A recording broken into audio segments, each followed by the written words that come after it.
오늘 저는 마지막 시대 이 기드온의 300명이 누구이며 어떻게 그런 신앙을 가질 수 있는지에 대해서 좀 살펴보려고 합니다.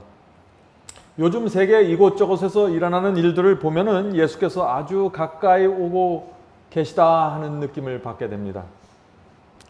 그리스도의 재림이 기다려집니다. 우리가 슬프고 고달픈 이 세상을 떠나서 빨리 하늘에 가고 싶은 마음이 있지 않습니까? 성도 여러분, 그런데 그리스도의 재림이 가까이 오면 올수록 우리가 잊지 말아야 될 것이 있는데 그것은 하나님께서 한 백성을 부르신다는 사실입니다. 예수께서 오시기 전에, 재림하시기 전에 하나님과 사탄의 마지막 전쟁이 일어나기 때문에 한 백성이 필요한 것입니다. 자, 그 전쟁이 무엇인가요? 그 전쟁은 우리가 아는 것처럼 짐승의 표 환란입니다. 아마겟돈 전쟁입니다. 하나님께서 그 마지막 전쟁을 치르셔야 하는 것입니다. 그래서 하나님을 따르는 용사들이 필요한 것입니다. 기드온의 300명 같은 용사 말이죠.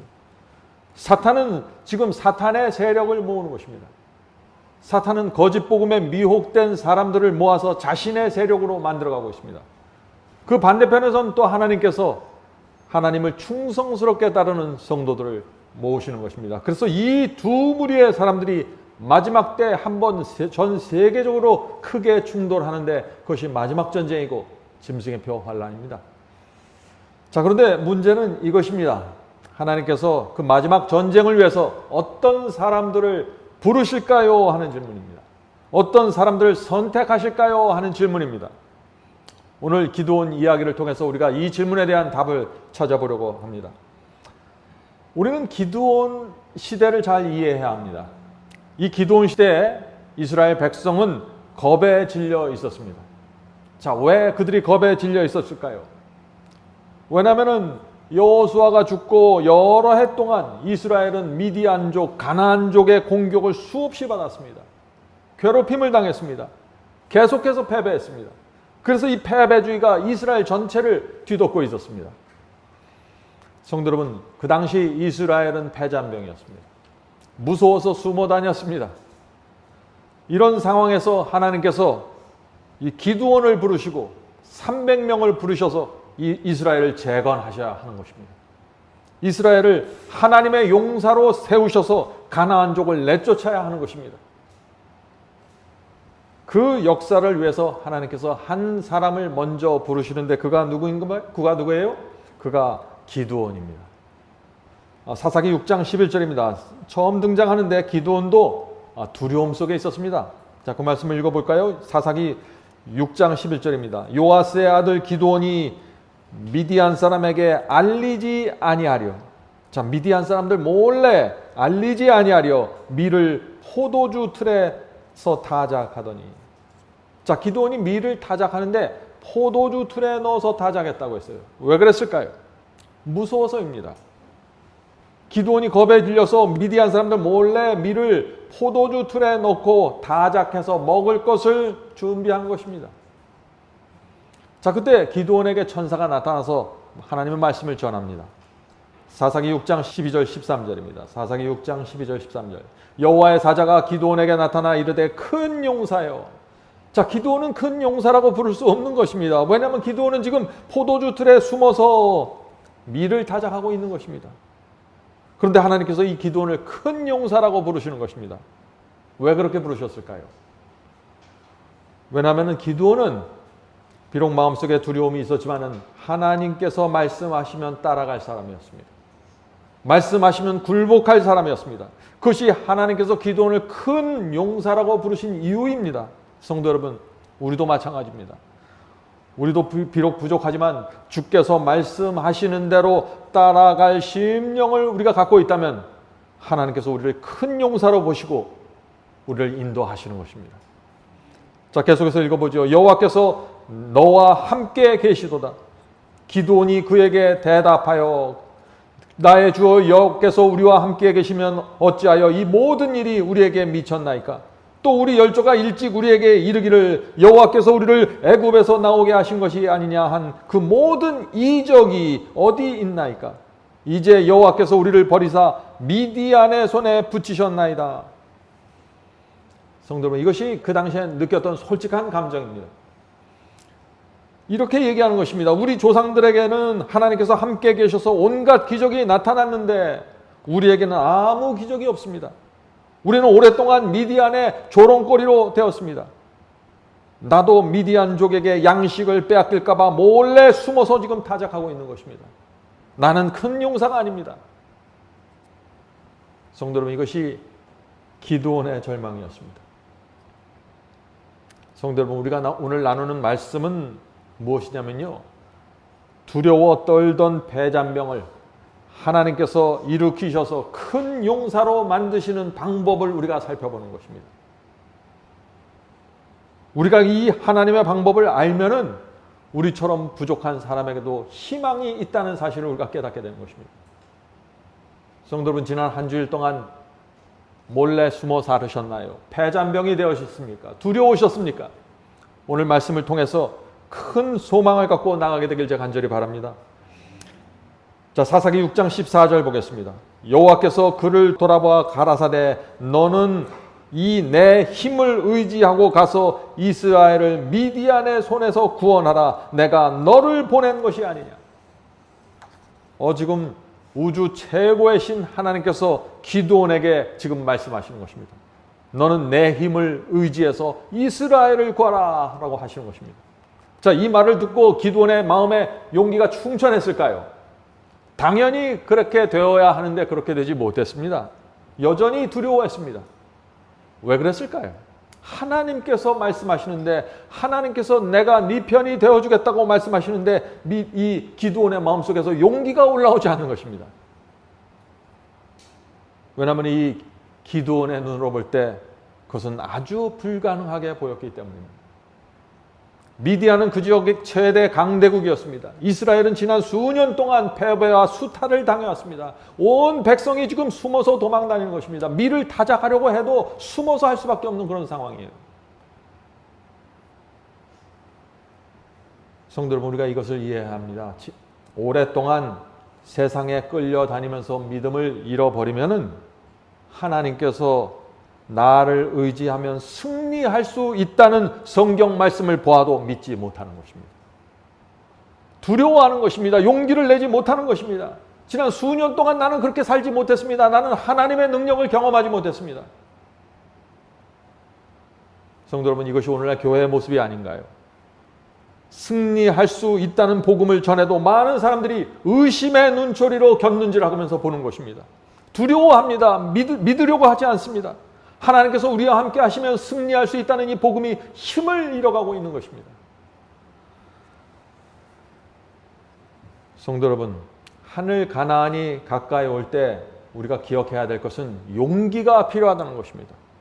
남들은 다 불가능하다고 할 때 나는 하나님의 말씀에 의지해서 가능하다고 말할 수 있는 용기가 필요한 것입니다. 아무리 우리가 진리를 알고 교리를 알아도 두려워 떨면 소용이 없습니다. 용기가 필요한 것입니다. 이 세상의 가나안족들을 두려워하지 말아야 합니다. 마지막 시대는 어려움을 뚫고 전진할 용기가 필요한 것입니다. 사람들로부터 미움을 받을 용기가 필요한 것입니다. 사람들이 반대하는 길을 걸어가야 될 용기가 필요한 것입니다. 이 용기가 없으면 아무것도 안 되는 것입니다. 오늘 저는 이 용기에 대해서 좀 말씀드리고 싶습니다. 우리가 어떻게 하면 믿음과 용기의 사람이 될 수 있을까요?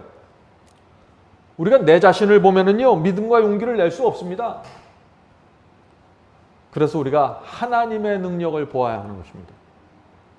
하나님을 보면 상황은 달라집니다. 상황을 역전시키는 하나님의 능력, 죄와 유혹에서 건져내는 능력, 이런 하나님의 능력을 믿는 것이 신앙입니다. 하나님의 능력을 믿지 않는 신앙, 그것이 어떤 의미가 있을까요? 성도 여러분, 하나님의 능력을 보아야 변화가 생깁니다. 나와 내 가족을, 내 인생을 하나님께서 충분히 책임지실 능력이 있다 하는 이 사실을 믿고 받아들여야 되는 것입니다. 이 믿음이 생기면은 어떤 변화가 생길까요? 하나님께 내 생애를 맡기게 되는 것입니다. 그 전에는 두려워서 믿지 못해서 하나님의 능력을 보지 못해서 늘 내 인생 내가 붙잡고 벌벌 떨면서 살았는데 하나님의 능력을 내가 알면은 맡기는 것입니다. 자, 우리가 우리의 생애를 맡겨야만 변화가 생깁니다. 어떤 변화가 생길까요? 우상을 버리게 됩니다. 하나님을 믿으니까 더 이상 우상이 필요 없는 것입니다. 죄가 떨어져 나가고 용기를 갖고 전진하게 되는 것입니다. 이것이 신앙입니다. 신앙은 하나님의 능력을 보아야 나오는 것입니다. 성도 여러분, 우리는 기드온을 이해해야 됩니다. 기드온은 이스라엘의 하나님의 능력이 거의 나타나지 않았을 때, 수년 동안 전혀 나타나지 않았을 때 살았던 사람입니다. 그 당시 이스라엘은 계속해서 패배를 당하고 계속해서 재산을 뜯겼습니다. 수탈의 연속이었습니다. 하나님의 능력에 대한 믿음이 거의 사라져 버렸습니다. 옛날 우리 조상들은 하나님께서 도와주셨을지 모르지만 우리는 도와주지 않는다고 생각했죠. 그래서 이 수많은 이스라엘 백성들 사이에서 어떤 일이 생겼습니까? 다른 신을 찾기 시작했습니다. 내가 믿는 하나님이 우리를 지켜주지 않는다는 것입니다. 기적이 나타나지 않는다는 것입니다. 능력이 없다는 것입니다. 그렇다면 우리는 다른 신을 찾아야 되지 않는가? 그래서 우상들이 들어오게 된 것입니다. 성도 여러분, 우리가 하나님의 능력을 모르면은 신앙이 죽게 되고 우리의 마음이 하나님 외에 다른 우상을 찾아가게 되는 것입니다. 하나님의 능력을 모르면 우리가 하나님 위에 다른 신을 섬기게 되는 것입니다. 그래서 두 주인을 섬기게 되는 것입니다. 두 주인을 섬기면 안 된다는 사실을 모르는 사람이 어디 있나요? 그런데 하나님께 능력을 보지 못하면 자꾸 다른 신을 찾게 되는 것입니다. 성도 여러분, 우리가 이것을 알아야 됩니다. 복음에는 용서만 있는 게 아닙니다. 복음에는 능력이 있는 것입니다. 그리스도의 십자가는 우리 죄를 용서해 주시는 대속입니다. 그러나 복음은 거기서 끝나지 않습니다. 복음은 무덤에서 부활하신 예수께 나가서 능력을 받는 것을 포함하는 것입니다. 무덤에서 부활하신 예수께서 어디로 가셨습니까? 하늘 성소로 올라가셨습니다. 하늘 성소에서 무엇을 하고 계시나요? 중보 사역을 하고 계십니다. 자, 중보가 무엇입니까? 우리가 기도하면 그 내용을 받아서 하나님께 전달하는 것이 중보인가요? 아니죠. 중보란 우리가 주여 저를 구해 주시옵소서, 저를 이 문제 가운데 도와주시옵소서, 죄가 나를 잡아먹으려고 합니다, 도와주시옵소서라고 기도할 때 능력을 주시는 것이 중보입니다. 성령을 통해서 능력과 은혜를 주시는 것이 중보입니다. 그러므로 그리스도께서 지금 하늘 성소에서 무엇을 하십니까? 우리에게 능력을 나눠주기 위해서 기다리고 계신 것입니다. 이 지구에 사는 그리스도인들 중에 얼마나 많은 사람들이 기도할 때 그리스도의 능력을 간구하고 있나요? 죄의 용서만 구하지 말고 능력을 간구해야 되는 것입니다. 성도 여러분, 우리는 십자가의 용서뿐만 아니라 중보하시는 능력으로 구원받는 것입니다. 복음에 용서와 능력이 있는 것입니다. 이 둘 모두를 받아들여야 그것이 완전한 복음입니다. 우리가 날마다 용서만 받으면서 살면 어떻게 돼요? 신앙은 무기력해지는 것입니다. 기도를 통해서 능력을 받아야 능력 있는 그리스도로 살아가게 되는 것입니다. 이것이 승리의 복음입니다. 이것이 능력 있는 복음입니다. 오늘날 기독교에 존재하는 복음의 문제가 어디 있나요? 용서만 있는 것입니다. 복음을 통해서 능력을 받지 못하는 것입니다. 그래서 패배주의로 살아가게 되는 것입니다. 성도 여러분, 오늘 우리가 지금 무엇을 말하고 있습니까? 하나님께서 패배주의에 젖어 있는 이 이스라엘을 용사로 세우시는 방법을 지금 우리가 찾고 있는 것입니다. 자, 첫 번째 방법은 무엇인가요? 하나님의 약속입니다. 사사기 6장 16절입니다. 사사기 6장 16절. 여호와께서 기드온에게 이르시되 내가 반드시 너와 함께 하리니 네가 미디안 사람 치기를 한 사람 치듯 하리라. 놀라운 약속이죠. 하나님께서 약속을 통해서 이 무기력하게 쓰러져 있는 백성을 일으키시는데 약속을 통해서 일으키신다는 것입니다. 내가 있으니 용기를 내서 일어나라. 미디안 사람들 아무것도 아니야. 너는 이길 수 있어. 라고 약속하시는 것입니다. 성도 여러분, 지난 한 주일 동안 세상에서 미디안족에 밀려서 넘어진 분들 계십니까? 하나님께서 내가 너와 함께 하신다는 약속을 붙잡으셔야 됩니다. 용기를 내셔야 됩니다. 하나님께서 우리에게 원하는 것은 용기입니다. 지금 우리의 모습을 보면 물론 부족하죠. 그러나 하나님께서 우리를 인도하셔서 결국에는 큰 용사로 세우시겠다는 것입니다. 이것이 하나님의 약속입니다. 자, 기드온은 지쳐 있었습니다. 이스라엘은 패배에 익숙해 있었습니다. 그래서 하나님께서 기드온의 마음에 그 패배주의를 끄집어내셔야만 하는 것입니다. 성도 여러분, 여러분들 마음속에 혹시 패배주의가 있나요? 그 패배주의를 버려야 됩니다. 오늘 말씀을 통해서 우리 속에 있는 이 패배주의가 무너지고 사라지게 되길 제가 간절히 바라는 것입니다. 자, 그리스도인에게 가장 무서운 것이 무엇인가요? 패배를 당연하게 받아들이는 정신입니다. 죄를 이길 수 없다는 것을 당연하게 받아들이는 정신입니다. 어떻게 하면 우리가 이 정신에서 빠져나올 수 있을까요? 하나님의 능력에 대한 믿음이 세워져야 됩니다. 오늘 계속해서 제가 능력을 말씀드릴 것입니다. 하나님께서 원하시기만 하면 반드시 이루어진다는 믿음이 있어야 되는 것입니다. 자, 하나님께서 이 기드온에게 그 믿음을 어떻게 만들어 주실까요? 자, 오늘 말씀을 통해서 그것을 보는 것입니다. 사사기 6장 19절입니다. 사사기 6장 19절. 기드온이 가서 염소 새끼 하나를 준비하고 가루 한 에바로 무교 전병을 만들고 고기를 소쿠리에 담고 그 국을 양푼에 담아서 상수리 나무 아래 그에게로 가져다가 드리매. 자, 기드온이 염소 고기를 삶았고 그것을 잘 끓여서 국으로 만들고 무교 전병으로 이 하나님의 사자를 잘 대접하려고 하는데 이 하나님의 사자가 이상한 말을 합니다. 자, 그것이 사사기 6장 20절 21절입니다. 하나님의 사자가 그에게 기드온에게 이르되 고기와 무교 전병을 가져 이 반석 위에 두고 그 위에 국을 쏟으라. 자, 고기와 무교 전병을 바위에 놓고 그 위에 국을 쏟으라고 하는 것입니다. 자, 왜 이렇게 하실까요? 기드온이 그대로 하니 여호와의 사자가 손에 잡은 지팡이 끝을 내밀어 고기와 무교 전병의 댐에 불이 반석에서 나와 고기와 무교 전병을 불태웠고. 자, 하나님께서 지금 뭘 하시는 것이에요? 국물로, 이 기드온이 준비한 이 국물로 고기와 무교 전병에 쏟아서 완전히 적셔버리는 것입니다. 그리고 나서 불을 보내서 그 반석 위에 불을 보내서 또 완전히 태워버리는 것입니다. 자, 하나님께서 왜 이런 기적을 보여주셨을까요? 지금 하나님께서는 기드온에게 호소하는 것입니다. 나를 믿어달라고. 내가 너와 함께 하겠다고 했는데 여전히 두려워하니까 지금 기적을 보여주시는 것입니다. 나는 바알보다 힘이 센 신이야. 나를 믿어다오. 바알과 아세라 목상은요, 힘이 없었습니다. 그 당시 이스라엘 백성은 바알 신과 아세라 목상을 섬겼어요. 아무리 그들을 열심히 섬겨도 그들이 이스라엘을 지켜주지 못했습니다. 그런데 하나님께서 이 기드온에게 내가 너를 지켜줄 수 있다는 능력을 보여주시는 것입니다. 성도 여러분, 여러분 아십니까? 이 사건이 기드온의 생애에 놀라운 변화를 가져왔습니다. 기드온이 경험한 첫 번째 하나님의 능력은 이것이었습니다. 오랫동안 이 기드온은 하나님을 믿었습니다. 그런데 이스라엘 속에 하나님의 능력이 나타나지 않았습니다. 오늘 마지막 라오디게아 교회 속에 하나님의 능력이 나타나지 않습니다. 그래서 사람들이 다 패배주의에 빠져버린 것입니다. 마음속에 우상을 섬기기 시작했습니다.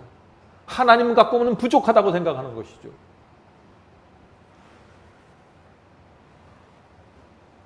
이때부터 기드온이 하나님의 능력을 바라보기 시작한 것입니다. 성도 여러분, 제 말씀을 오해하지 마세요.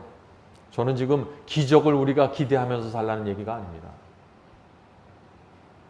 하나님의 능력을 내가 경험해야만 신앙이 확고하게 세워집니다. 능력을 경험해야만 살아있는 신앙으로 나가게 되는 것입니다. 살아있는 신앙 말이죠.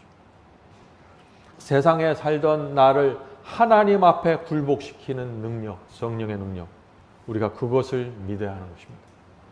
죄를 물리치게 역사하는 하나님의 능력, 이 능력을 경험하면 전혀 다른 차원으로 들어가게 되는 것입니다. 유혹이 올 때 나를 건져주시는 능력, 이 능력을 경험하면 또 다른 차원이 또 들어가는 것입니다. 육체 속에서 올라오는 악한 충동을 끊어버리는 하나님의 능력, 내 인생을 책임지고 인도하는 하나님의 능력. 오늘날 교회 다니는 수많은 사람들이 이 하나님의 능력을 경험하지 못해서 보지 못해서 지금 우상 숭배를 하고 다니는 것입니다.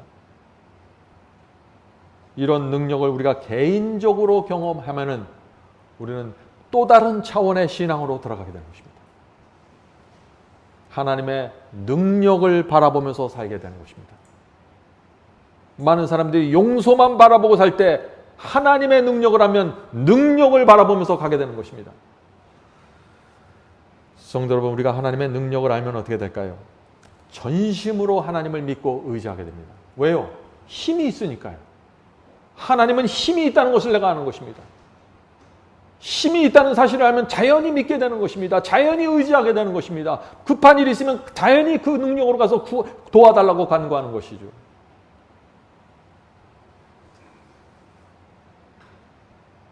그래서 우리가 망설임 없이 우리의 생애를 하나님께 맡기게 되는 것입니다. 왜요? 힘 있는 자에게 나를 맡기는 것이죠. 당연한 것입니다. 그것은. 성도 여러분, 성경에 수많은 능력이 나옵니다. 홍해가 갈라지는 능력, 죽은 자를 살리는 능력, 무리를 걸어가는 능력, 사자와 호랑이를 창조하는 능력, 이 수많은 능력들이 나오는데 내가 그 능력을 하나라도 경험하지 못하면은 성경에 나오는 이 모든 능력은 그냥 이야기고 남의 이야기고 전설입니다. 그래서 다른 신을 찾아가는 것입니다. 그래서 용서만 받고 구원받겠다는 복음이 이 세상을 뒤덮는 것입니다. 오늘 많은 사람들이 사랑의 하나님만 믿으려고 합니다. 능력의 하나님도 믿으셔야 합니다. 나를 죄와 세상으로부터 구원하시는 하나님의 능력 말이죠. 궁핍한 자에게 일용한 양식을 공급하시는 하나님의 능력. 아무것도 없더라도 까마귀를 날려보내서라도 그를 살리시는 하나님의 능력. 이 능력이 성경 속에 가득 차 있는데 사람들은 능력을 놓친 채 용서만 받고 살려고 하는 것입니다. 하나님의 사랑만 믿겠다는 것입니다. 이렇게 되면 어떻게 됩니까? 신앙이 아주 연약하고 얄팍하고 감정적인 신앙이 됩니다. 하나님의 능력에 대한 불신을 마음에 숨긴 채 살아가게 되는 것입니다. 성도 여러분, 우리가 하나님의 능력을 믿지 못하면 어떤 문제가 생길까요? 세상 염려에서 벗어날 수가 없습니다. 왜? 하나님은 믿을만 하지 못하니까, 힘이 없으니까 내 힘으로 해야 되는 것입니다. 어려운 문제가 생기면 내 힘으로 해야 되는 것입니다. 얼마나 세상이 고달플까요? 정말 하나님께서 내 인생을 끝까지 책임져 주실까라는 의심에서 빠져나올 수가 없는 것입니다. 그래서 많은 사람들이 하나님께 생애를 맡기지 못하고 나그네로 살지 못하는 것입니다. 인생을 누가 나그네로 살 수 있을까요? 하나님의 능력을 믿어야 되는 것입니다. 하나님의 능력을 믿지 못하면은 불안해서 말씀대로 살 수가 없습니다. 말씀대로 순종하는 삶이 어떻게 느껴지나요? 마치 위험한 외주를 타고 이 절벽에서 저 절벽으로 건너가는 느낌을 받는 것이에요. 하나님의 능력을 믿지 못하면 그렇게 되는 것이에요. 자칫 잘못하면 깊은 절벽 아래로 떨어질 것 같은 그런 느낌을 갖고 하나님의 말씀을 따라가는 것입니다. 그러면서 그것을 좁은 길이라고 생각하는 것이죠. 성도 여러분, 아닙니다. 좁은 길은 능력을 붙잡고 가는 것입니다. 자, 하나님께서 이 기드온에게 불로 태워버리는 능력을 보여주셨습니다. 그것은 하나님께서 엘리야에게 보여주셨던 그 엄청난 능력은 아닙니다. 엘리야는 그 제단 위에 태워진 그 제물 자체를 하늘에서 불이 내려와서 완전히 태우는 엄청난 기적을 보여주셨죠. 그러나 기드온은 반석 위에 있는 그 고기와 그 반찬들을 태워버리는 작은 기적을 보여주셨습니다. 그런데 이 기드온은 그 작은 기적을 감사한 마음으로 받고 확신하고 그것에 믿음을 두고 살아가기 시작한 것입니다. 성도 여러분, 하나님께서 우리 생애 속에서 보여주시는 아주 작은 기적들을, 능력들을 소중히 붙잡고 사셔야 됩니다. 자, 하나님께서 이 기드온에게 능력을 보여주신 다음에 하나님께서 이 기드온에게 요구하십니다. 무엇을 요구하실까요? 헌신과 개혁을 요구하십니다. 너는 헌신하고 개혁하라고 요구하시는 것입니다. 자, 그 말씀이 사사기 6장 25절 26절입니다. 여호와께서 기드온에게 이르시되 네 아비의 숫소고 7년 된 둘째 숫소를 취하고, 자, 하나님께서 숫소를 지금 바치고 번제로 드리라고 요구하시는 것입니다. 그런데 자기의 소도 아니에요. 아버지의 소를 드리라는 것입니다. 이 번제는 헌신의 제사죠. 계속해서 읽겠습니다. 네 아비에게 있는 바알의 단을 헐며 단 곁에 아세라상을 찍어내리고. 성도 여러분, 이것이 하나님께서 기드온을 큰 용사로 끌고 가시는 과정입니다. 지금 하나님께서 기드온에게 뭘 요구하나요? 네 아버지가 섬기던 바알 우상을 헐고 아세라상을 찍어버리라고 지금 말씀하시는 것입니다. 그것들을 다 쪼개서 장작으로 만들어서 여호와께 숫소를 태워서 바치라고 지금 말씀하시는 것입니다. 성도 여러분, 믿기만 하면 되는 것이 아니에요. 이것은 아버지와 마을 전체가 기드온에 대해서 분노할 수 있는 일을 하라고 지금 명령하시는 것입니다. 그럼에도 불구하고 이 하나님께서는 기드온에게 명령하시는 것입니다. 개혁하라고 명령하시는 것이에요. 너희 집안에 있는, 심지어 너희 아버지가 섬길지라도 쪼개고 무너뜨리라는 것입니다. 하나님께서 우리를 용사로 만드시는 방법, 개혁입니다. 용사로 만드실 때 대충해서 만드는 것이 아니에요. 주께서 말씀하신 대로 순종할 것을 요구하고 죄와 우상을 버려야 하고 분명한 개혁을 요구하시는 것입니다. 네가 내 사람이라는 사실을 증명하라고 요구하시는 것입니다. 성도 여러분, 기드온과 같은 승리를 원하시나요? 기드온이 갔던 그 길을 가야 되는 것입니다. 하나님께서 기드온을 이끌어 가셨던 그 과정을 우리가 그대로 밟고 가야 되는 것입니다. 주께서 내게 가진 가장 귀한 것 달라고 하실 때 드리셔야 합니다. 숫소를 달라고 하실 때 드리셔야 해요. 우상을 박살내고 알고 있는 모든 죄를 버려야 합니다. 그렇지 않으면 하나님의 능력과 기적이 내 생애 속에서 의미가 없게 되는 것입니다. 나타나지 않는 것입니다. 많은 사람들이 죄를 그대로 붙잡고 있고 마음의 우상을 섬기고 있으면서 회개하지 않았으면서도 하나님의 능력을 자꾸 간과하는 것입니다. 그렇게 되면 큰 혼돈이 생기죠. 내가 죄를 붙잡고 있고 회개하지 않았는데 하나님의 능력이 나에게 나타나면 어떤 혼돈이 생길까요? 아, 내가 이렇게 적당히 살고 죄를 붙잡고 타협하면서 살아도 하나님께서 여전히 나를 인정하시는구나. 나를 인도하시는구나. 나를 위해서 기적과 능력을 베푸시는구나. 이렇게 생각하게 되는 것입니다. 오늘 많은 사람들의 문제가 바로 여기에 있죠. 회개하지 않고 알고 있는 말씀에 순종하지 않고 개혁하지 않으면서 날마다 울면서 기도만 하는 것입니다. 주여 나를 불쌍히 여기시고 도와주시옵소서. 이 기도에 무슨 문제가 있는지 보이시죠? 하나님께서 그런 기도에 응답하실 수 있을까요? 당자가 돼지우리를 떠나서 아버지께 돌아오지 않았으면 아무것도 받을 수 없는 것입니다. 돼지우리에 앉아 있으면서 아무리 기도해도 소용이 없는 것입니다. 주님을 따를 때 많은 분들이 두려워하는 것이 있습니다. 무엇을 두려워할까요? 다른 사람들이 나를 어떻게 생각할까? 내가 이 진리를 순종하면 교회가 나를 어떻게 바라볼까? 이것을 두려워하는 것입니다.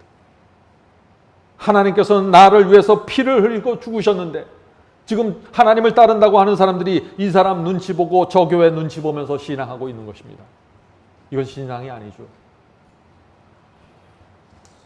주님만 보고 진리만 보고 가야 합니다. 그것이 기드온이 갔던 길입니다.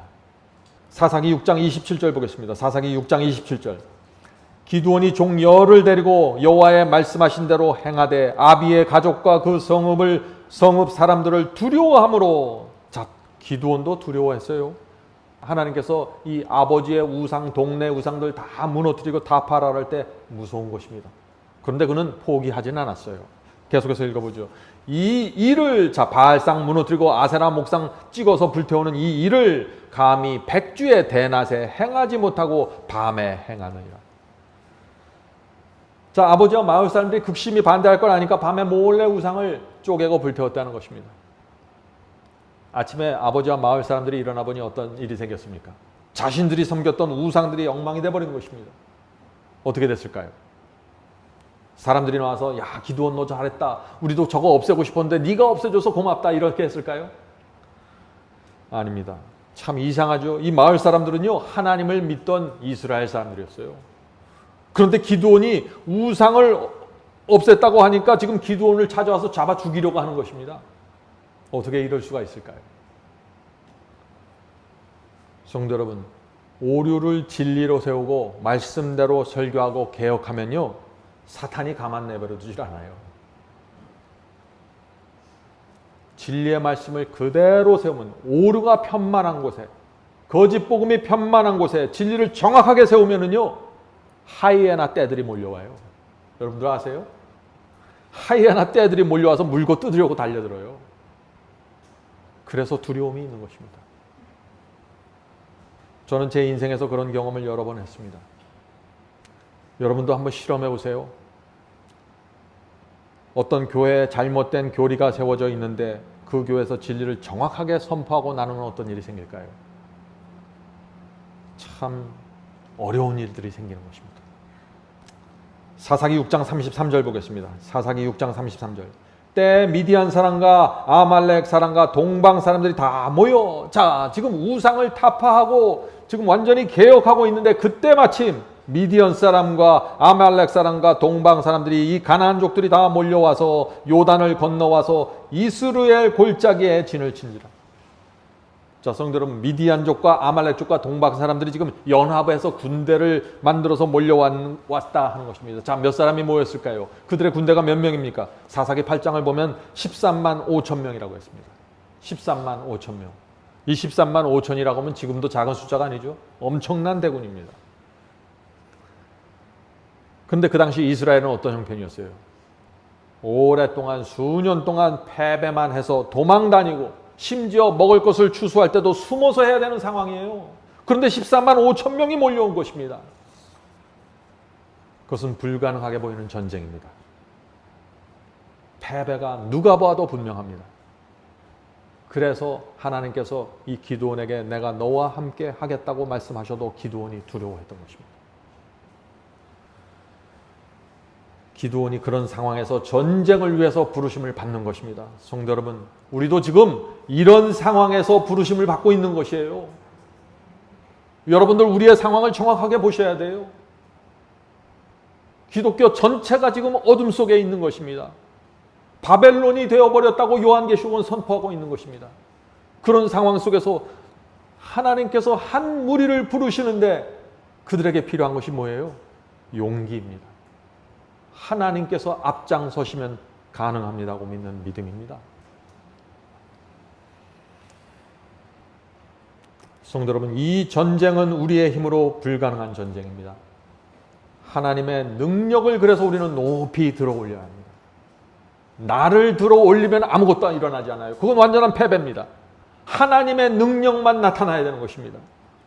하나님의 능력으로 승리할 수 있다는 복음이 전파되어야 돼요. 왜요? 모든 사람들이 패배주의에 젖어 있어요. 하나님의 능력은 가능하다는 복음이 전파되어야 하는 것입니다. 그것이 지구에 전해지는 마지막 기별입니다. 무엇이 마지막 기별이에요? 하나님의 능력으로 승리할 수 있다는 복음입니다. 13만 5천이 이 가나안족 연합군이 몰려오자 기드온이 즉시 나팔을 불었습니다. 이스라엘 지파들을 모으는 것입니다. 여러 지파에서 사람들이 모여들었습니다. 그런데 문제는 그들이 수년 동안의 패배에 지쳐있는 사람들이라는 것입니다. 기드온은 하나님의 약속이 분명하다는 사실을 그들에게 보여주어야겠죠. 그래서 하나님께 하나님의 능력을 보여달라고 또 기도하는 것입니다.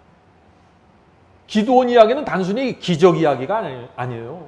이건 패배주의에 젖어있던 사람들에게 용기를 주고 믿음을 주기 위해서 하나님의 능력을 보여달라고 간구하는 장면입니다. 사사기 6장 36절부터 40절에 우리가 잘 아는 유명한 이야기가 나오죠. 기드온이 여호와께 여짜오되 주께서 이미 말씀하심으로 내 손으로 이스라엘을 구원하려 하시거든 보소서. 내가 양털 한 뭉치를 다장마당에 두니 이슬이 양털에만 있고 사면 땅은 마르면 주께서 이미 말씀하신 같이 내 손으로 이스라엘을 구원하실 줄을 내가 알겠나이다 하였더니 그대로 된지라. 자, 양털을 밖에 놓고서 자는데 밤에 양털만 젖고 주변 땅은 바짝 말라있긴, 그 능력을 보여달라 하는 것입니다. 그러면 내가 믿겠습니다. 하나님께서 두말하지 않고 그대로 해주셨습니다. 계속해서 읽어보죠. 기드온이 또 하나님께 여짜오되 주여 내게 진노하지 마옵소서. 자, 또 다른 부탁하는 거예요. 진노하지 마옵소서. 내가 이번만 말하리이다. 한 번만 더 말하겠습니다.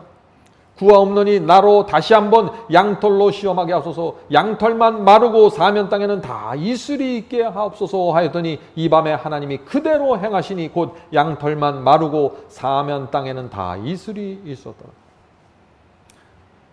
하나님께서 기드온이 원하시는 대로 다 들어주셨습니다.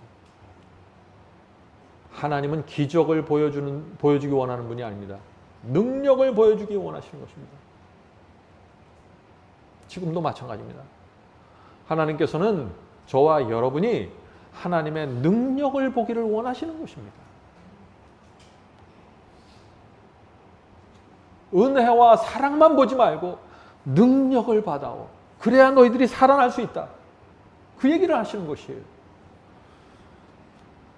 이제 기드온과 사람들의 마음속에 의심과 불신이 사라졌습니다. 하나님께는 놀라운 능력이 있구나 하는 믿음이 생겨버린 것입니다.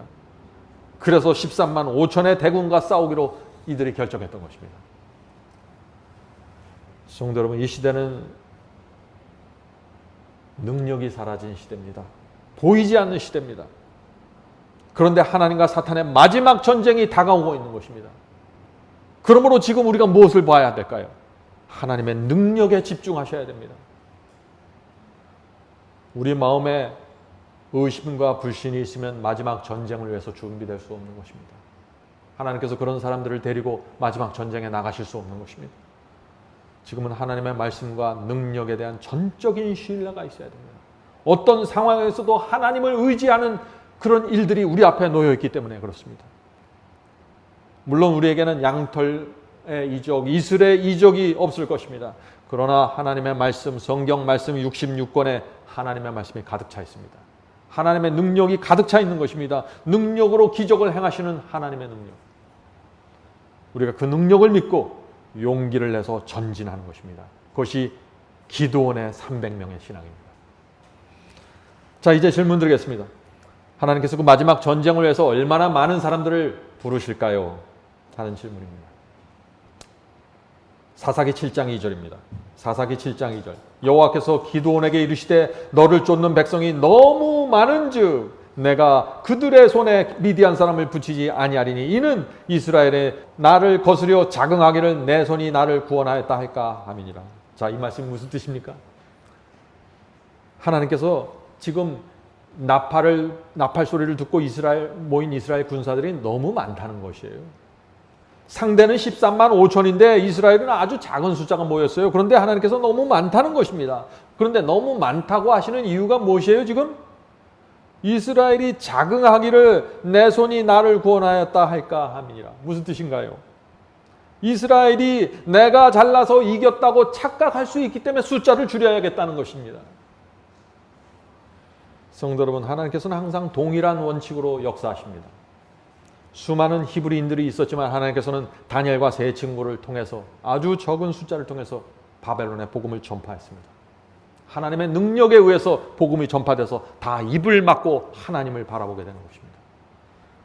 하나님께서는 진리에 굴복한 소수의 사람들, 마음이 받쳐진 이 소수의 사람들을 통해서 당신의 뜻을 이루고 하나님의 영광을 드러내십니다.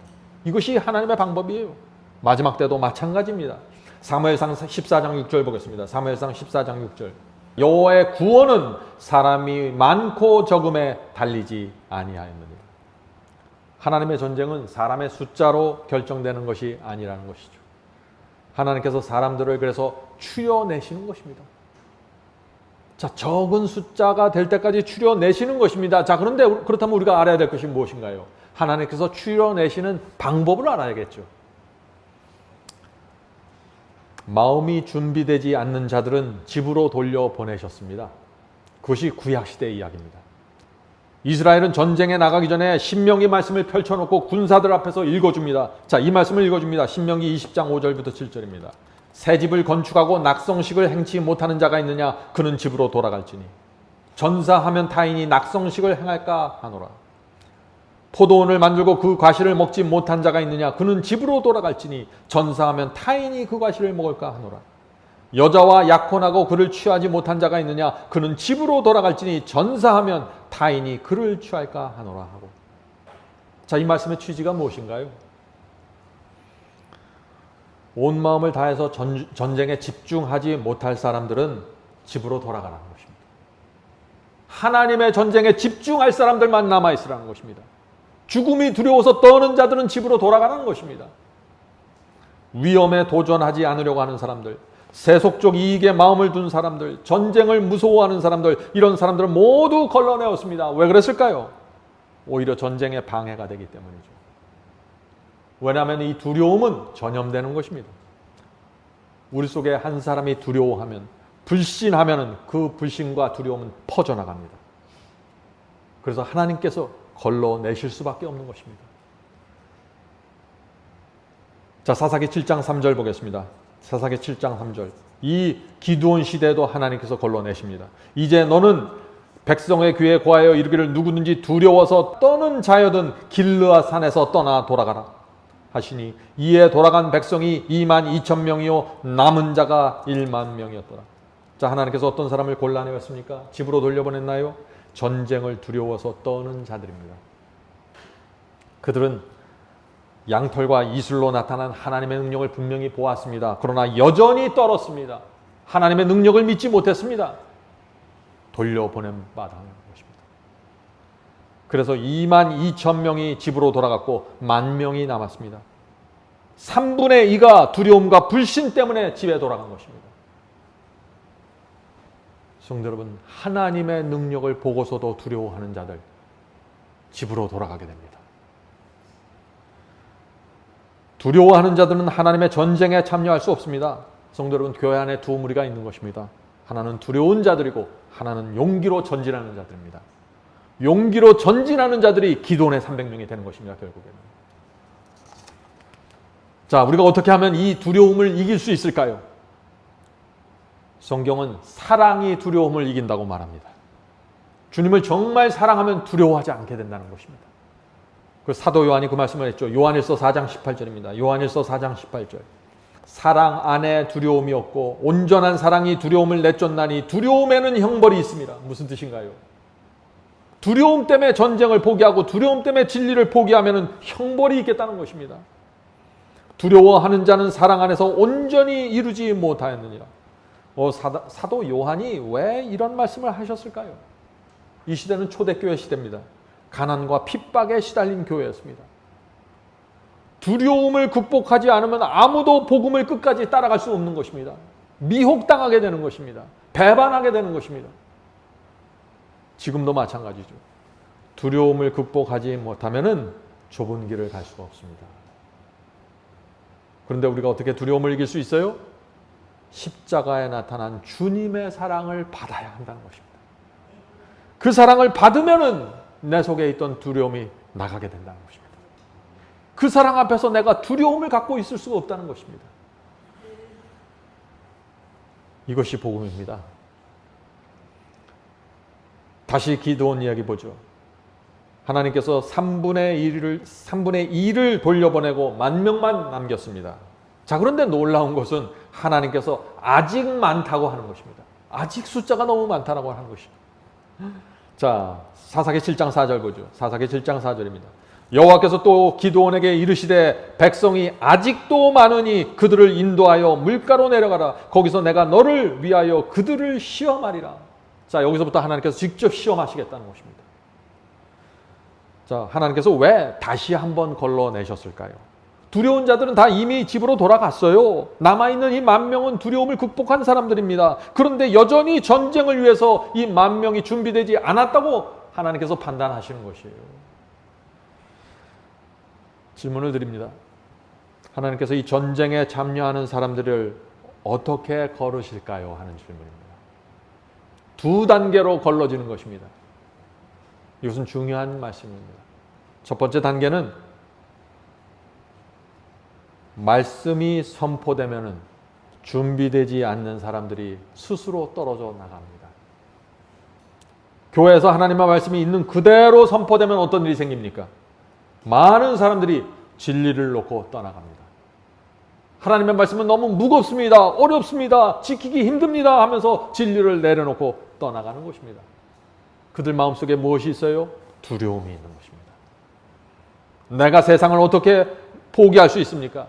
내가 이 말씀대로 살면 내 삶이 너무 힘들어집니다. 내가 말씀대로 순종하면 사람들이 나를 싫어하고 교회가 나를 무시할 텐데, 나는 외로울 텐데, 나는 두렵습니다. 이렇게 말하면서 진리를 놓고 떠나가게 되는 것입니다. 말씀이 선포될 때 이런 문제가 생기는 것입니다. 성도 여러분, 우리가 사는 이 시대를 정확하게 직시해야 됩니다. 오늘날 교회에 모이는 대부분의 사람들은요, 진리대로 살고 싶은 마음이 없습니다. 충격적인 말씀인가요? 사실입니다. 대부분의 사람들은 내 마음과 뜻과 정성을 당해서 하나님의 편에 서려고 하지 않습니다. 하나님을 통해서 내가 얻을 것을 바라보는 것입니다. 복을 얻고 은사를 얻고 천국을 얻고. 그래서 조금만 힘들면 포기하고 집으로 돌아갑니다. 성도 여러분, 하나님께서 알곡과 가라지를 어떻게 나누실까요? 말씀으로 나누십니다. 말씀에 순종하라는 복음이 선포되면 순종을 원치 않는 사람은 집으로 돌아갑니다. 가라지들입니다. 하나님께서 그들을 멸망시키는 것이 아니라 스스로 영원한 운명을 결정하는 것입니다. 하나님의 말씀 앞에 설 때 우리 속에 있는 모든 것들이 드러나고 폭로되는 것입니다. 자, 사람들이 떨어져 나가는 두 번째 단계, 그것은 말씀을 붙잡고 있는 태도와 정신입니다. 말씀 앞에 서면은 많은 사람들이 그 희생과 불편함을 두려워해서 떨어져 나가죠. 그렇게 되면 또 하나의 시험이 오는 것입니다. 그 시험이 어떤 시험이에요? 진리를 대하는 나의 태도입니다. 자, 이 기드온을 따르는 만명의 군사도 이 태도와 정신을 시험받는 것입니다. 그래서 하나님께서 이 군사들, 이스라엘 군사들을 시냇물에 보내서 그 물 마시는 시험을 하신 것입니다. 그러자 두 종류의 사람들이 또 나타났습니다. 어떤 사람들인가요? 한 무리는 조심스럽게 시냇물을 손으로 떠서 개처럼 물을 핥아 먹었다고 했습니다. 그런데 어떤 사람들은 어떻게 했습니까? 무릎을 꿇고 물속에 얼굴을 박고 벌컥벌컥 들이마셨습니다. 그것은 전시 상황에 어울리지 않는 태도죠. 하나님께서 어떤 사람들을 선택하셨을까요? 조심스럽게 물을 떠서 먹는, 핥아먹는 사람들이었습니다. 왜 그럴까요? 반드시 승리해야 한다는 정신이 있는 사람들을 하나님께서 고르신 것입니다. 적군 앞에서 물을 떠먹을지라도 그때라도 분명한 태도가 나타나야 된다는 것입니다. 성도 여러분, 전쟁에 나가는 준비가 무엇이에요? 첫째, 두려움이 없는 마음입니다. 사랑으로 두려움을 내쫓은 사람들입니다. 둘째, 반드시 승리하겠다는 정신입니다. 이 정신이 있으면 태도가 달라지게 되는 것입니다. 기도하는 태도, 말씀을 붙잡는 태도, 말씀을 대하는 태도, 사람들을 대하는 태도 모두 달라지게 되는 것입니다. 왜요? 나는 하나님께 승리하는 그것을 위해서, 하나님의 영광을 위해서 살기 원하기 때문입니다. 단순히 이것을 하면 구원받을까요? 저것을 하지 않으면 지옥에 가나요? 이 수준이 아니라 하나님의 기쁨과 하나님의 영광과 하나님의 승리를 위해서 내가 살아가겠다고 하면 내 태도와 정신이 모두 달라지는 것입니다. 누가 가르쳐주지 않아도 자기 스스로 알아서 움직이게 되는 것입니다. 성령의 지도를 받는 것입니다. 성도 여러분, 결국 이스라엘에서 몇 명이 전쟁에 참여했습니까? 300명이 남은 것입니다. 그들이 시험을 통과한 자들입니다. 성도 여러분, 저는 우리 이 교회에서 기드온의 300명이 나타나기를 제가 간절히 바랍니다.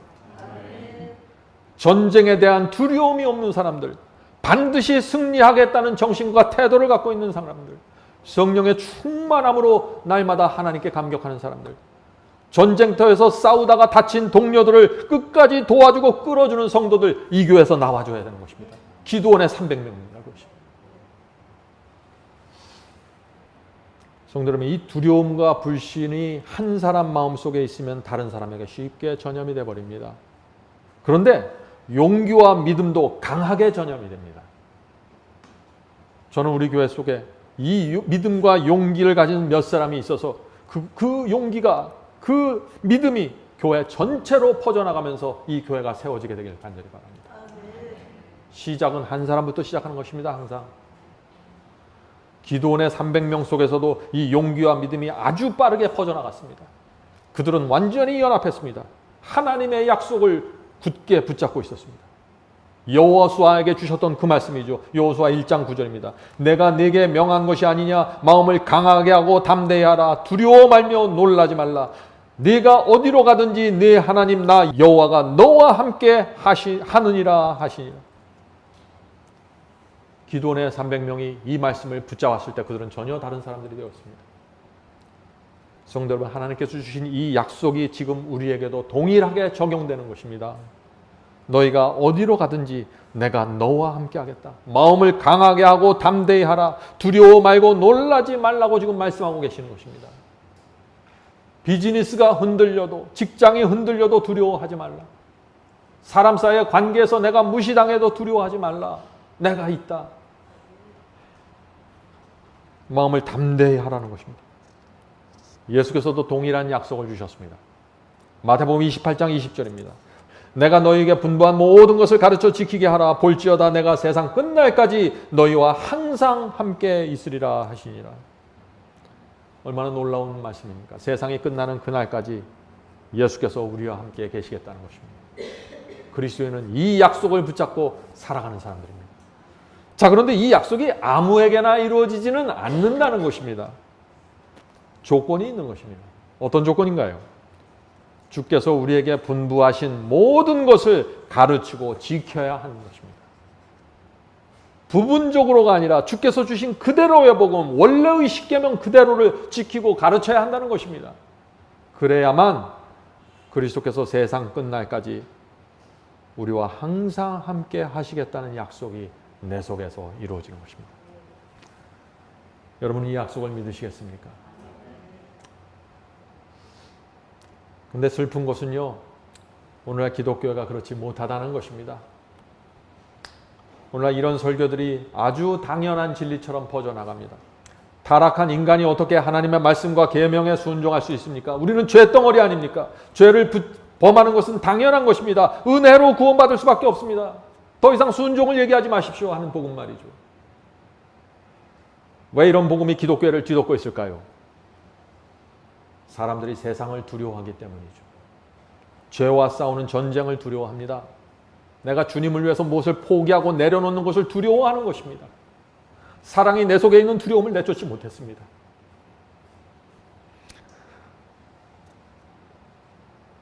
하나님께서 항상 너와 함께 하시겠다는 이 약속을 믿지 못하는 것입니다. 하나님께서 내 능력을 책임지신다는 그 능력을 갖고 있는 신이라는 사실을 내가 믿지 못하는 것입니다. 그래서 복음 속에 능력이 빠져버린 것입니다. 그런 복음으로는 기드온의 300명이 만들어질 수 없다는 것입니다.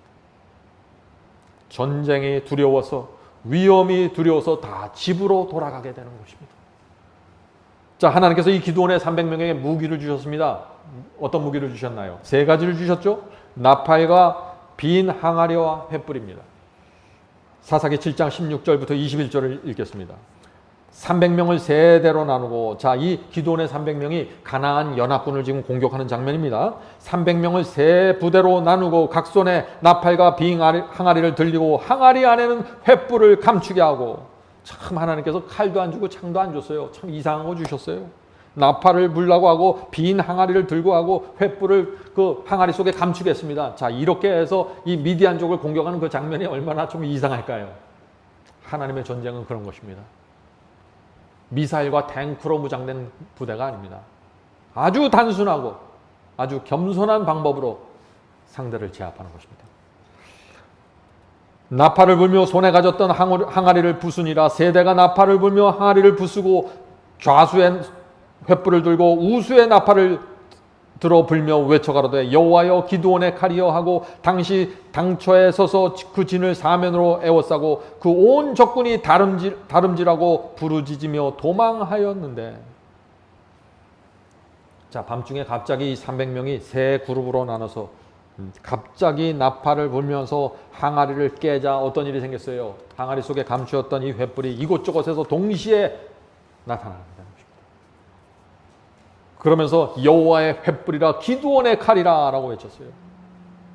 이 미디안 족속이 깜짝 놀라서 혼비백산에서 도망쳐서 섬멸당했습니다. 성도 여러분, 이 나팔을 부는 것이 무엇을 뜻하니까? 진리를 외치는 것입니다. 하나님께서 야곱집에 진리를 나팔처럼 전하라고 했죠. 나팔을 분다는 것은 진리를 분명하게 전하는 것입니다. 여러분은 나팔을 갖고 계십니까? 진리를 분명하게 이해하고 깨닫고 붙잡고 있으면 나팔을 갖고 있는 것입니다. 그것을 정확하게 불어야 된다는 것입니다. 자, 빈 항아리는 뭔가요? 빈 항아리는 우리의 육신을 상징합니다. 우리는 질그릇이라고 했습니다. 바울이 우리는 질그릇이에요. 항아리는 질그릇입니다. 자, 횃불은 뭔가요? 횃불은 성령의 기름으로 타는 성품을 뜻합니다. 성도 여러분, 이 횃불이 근데 항아리 속에 감추어져 있는 것입니다. 자, 그렇다면 이 횃불이 드러나고 나타나고 빛을 발하려면 어떻게 해야 돼요? 방법은 하나밖에 없습니다. 어떻게 해야 돼요? 항아리가 깨져야 되는 것입니다. 횃불은 항아리 속에 지금 감추어져 있죠?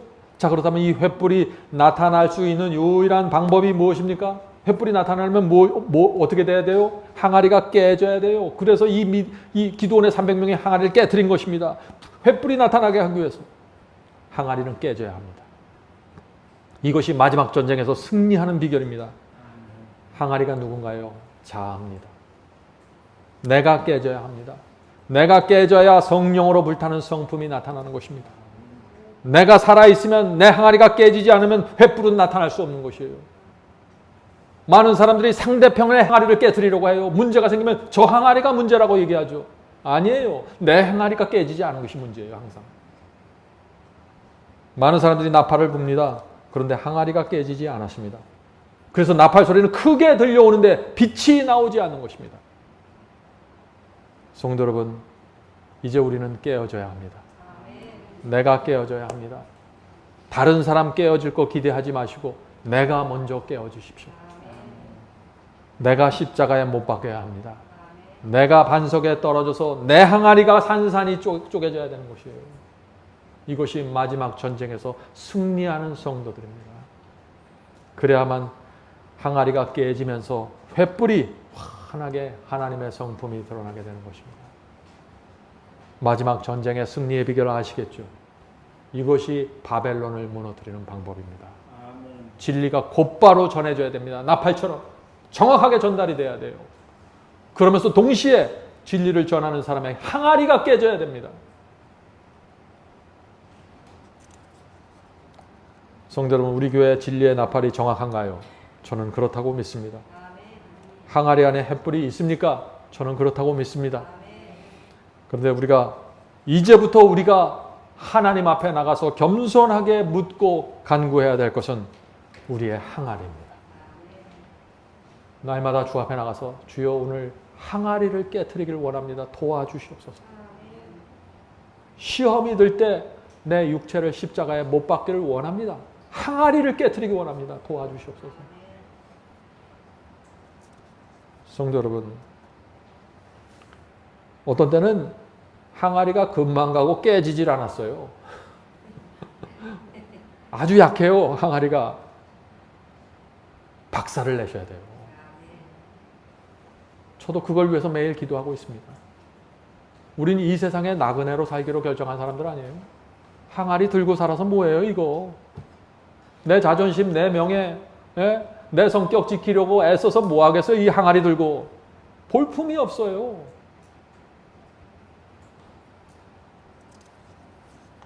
항아리 깨지는 소리가 저희 교회에 자주 들리게 되길 바랍니다. 여기저기서 항아리가 퍽퍽 소리를 내면서 깨지면 이 교회에 하나님의 영광이 나타나는 것입니다. 우리 사이에 문제가 생길 수 있습니다. 사람들이 모여있는데 왜 문제가 없겠어요? 문제는 생기는데 진짜 문제는 뭔지 아세요? 항아리가 안 깨지는 것이에요. 문제가 생기면 항상 상대편 항아리를 깨트리려고 해요. 내 항아리는 지키고 상대편 항아리로 갈려서 네 항아리가 문제라고 자꾸 얘기하는 것입니다. 기드온의 300명의 전략이 아니죠. 그것은. 기드온의 300명은 다 자기 항아리를 깨트렸습니다. 우리가 내 항아리를 깨트릴 때 성령의 횃불이 이 교회에서 크게 불타오르게 되는 것입니다. 멀리서 바벨론에 있는 영혼들이 그 불빛을 보고 그 나팔 소리를 들으면서 찾아오게 되는 것입니다. 날마다 주 앞에 나가 항아리를 깨뜨리고 싶으니 주께서 도와주시옵소서라고 기도하시기 바랍니다. 저도 이런 기도를 드리면서 살겠습니다. 완전히 박살내야 되는 것이죠. 하나님께서 우리 모두를 항아리를 깨뜨린 기드온의 300명으로 만들어주시길 간절히 바랍니다. 하늘에 계신 아버지, 저희가 오랫동안 주님을 믿어왔지만은 하나님의 능력을 정확히 보지 못해서 믿음을 갖지 못하고 흔들린 때가 많이 있습니다. 주여, 이제부터 저희가 하나님의 사랑과 능력을 보면서 주를 따라가기 원합니다. 저희의 생애를 주님께 드릴 때 망설임 없이 드릴 수 있도록 도와주시옵소서. 하나님의 살아계신 능력이 우리의 생애를 붙잡고 보호하시고 지키신다는 사실을 단 한순간도 잊지 않게 도와주시옵소서. 이제 마지막 전쟁으로 저희를 부르실 때 저희의 항아리가 깨질 수 있도록 도와주시옵소서. 이제는 더 이상 이 항아리 속에 성령께서 기름으로 태우시는 성품이 감춰지게 되기를 원하지 않습니다. 반석에 깨어져서 항아리가 박살이 나게 도와주시옵소서. 이 항아리가 저희의 덫이 되고 문제가 돼서 하나님의 영광이 드러나지 못하고 저희가 참 죄송스러운 마음으로 이 세상을 살고 있습니다. 주여, 이제 성령께서 오셔서 항아리를 깨트리실 때 저희가 굴복할 수 있게 도와주시옵소서. 자존심의 항아리, 나를 높이고자 하는 항아리들이 다 깨어져서 하나님의 영광이 우리 속에서 온전히 드러날 수 있도록 도와주시옵소서.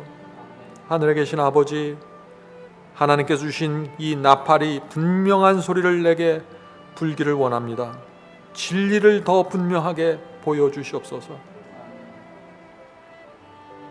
하늘에 계신 아버지, 오늘 이 자리에 무릎 꿇고 있는 성도들에게 함께하여 주셔서 기드온의 300명의 신앙이 무엇이고 그 길을 어떻게 가고 하나님께서 어떻게 인도하시는지 보여주시고 가르쳐 주셔서 저희의 남은 생애가 기드온의 300명으로 드려지게 되기를 저희가 간절히 바랍니다. 성령께서 저희 가는 길을 인도해 주시고 도와주시기를 예수님의 이름으로 간절히 기도드립니다. 아멘.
이것으로 오늘 예배를 마치겠습니다. 설교 말씀에 대한 감동이나 소감을 웹사이트 하단 게시판에 남겨주시면 감사하겠습니다. 사시는 지역 또는 나라와 함께 간증을 남겨주시면 우리 모두에게 큰 위로와 격려가 될 것입니다. 마지막 사명 사역을 위해 헌금하시기 원하시는 분들은 웹사이트 상단 헌금함에 드려주시기 바랍니다. 성도 여러분의 헌금은 복음을 전파하는 일에 소중히 사용됩니다.